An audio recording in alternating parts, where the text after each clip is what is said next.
I'm here with my Anet A8 printer, and I was going to print something last week and it started to smoke.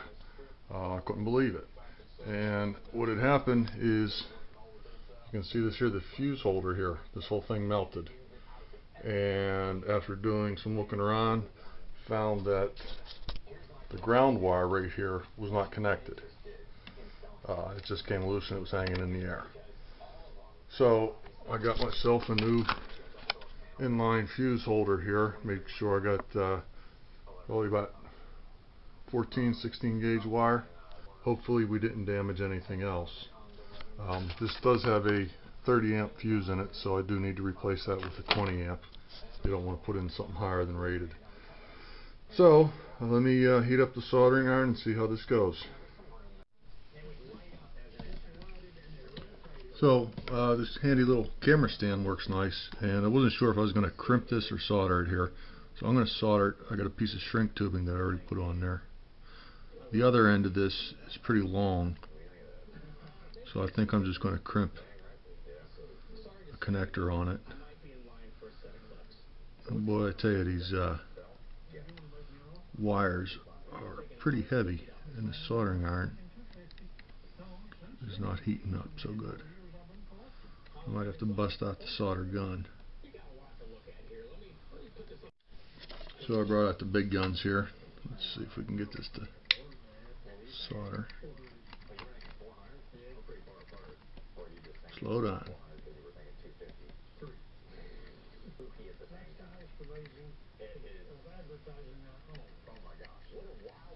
So much for steady hands here.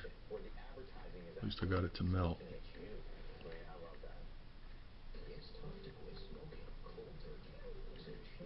I had it.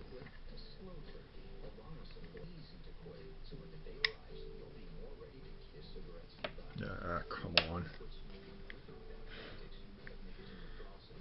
This wire keeps heating up as I'm trying to do this.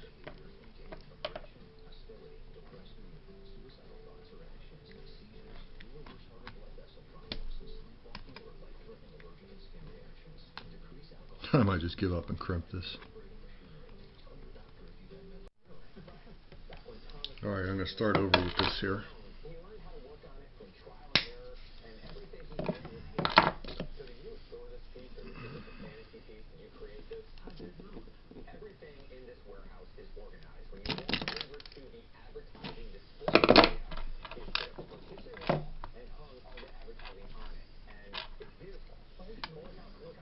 That's a yellow connector, so the color of the connector kind of determines the gauge of wire.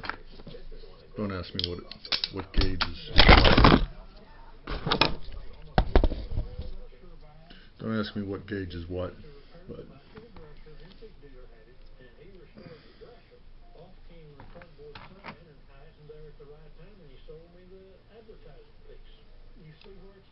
you want to have good crimpers. It's worth it to spend money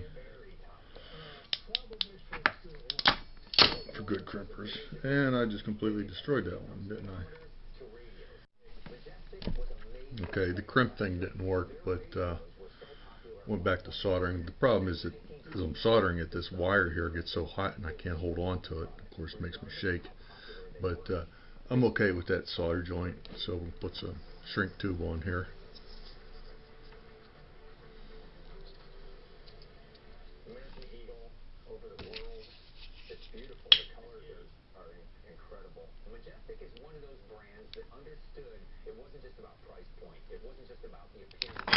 Alright, I got to find a connector for this end here. The problem was that I got to find a connector where this fits in there, but my crimper wouldn't crimp down tight enough, and I don't know why, but let me mess with that and see what I can get here. Alright, I couldn't find a 20 amp fuse. I got a 10, so I'll put the 10 amp fuse in there. I really don't think that it's going to use more than 10 amps, but better go lower than higher. But we'll see what happens and see if I can print something here. Okay, well, the 10 amp fuse did in fact blow, so that's interesting to know. So I had to put a 30 amp fuse in there, and because it's all I had, I didn't have a 20 amp. So I'm a little not too crazy about that, but well, here we go. Everything is working, and it did heat up, and nothing smoked. So hopefully nothing's overheating. What I'm printing here is kind of interesting, is a battery holder. Let me get you one.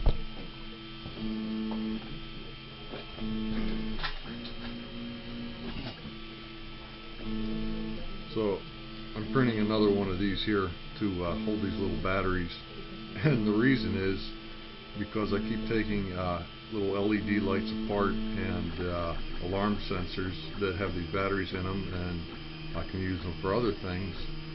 So I had them all over the place, so I designed this little battery holder, because now I've filled all these up and I got to make another one. So that's what we're printing here, and I'm wondering if I didn't center this, because this thing is not printing in the center of the plate, so I got to look at that. Maybe I didn't center it when I started. No, you know what? You're absolutely right. I did not center it when I started, but fortunately it's a small part, so it'll still fit on there. Alright, hopefully I won't have any more smoke. So I'm at 98% on this print here, and it's gone well since the repair. Haven't had any problems. It heated up just fine. The power supply stayed cool. The fuse and the wires seem to stay cool, so we're in good shape. One of the things to keep in mind is make sure that the ground wire is grounded properly on the power supply, and it should be okay. I forgot to note in on the upgrades, one of the upgrades is to put a power switch on here and a fuse. You know what?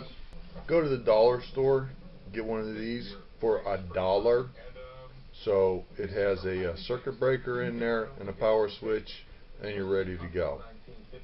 Alright, so just remember to make sure that your ground wire is properly connected.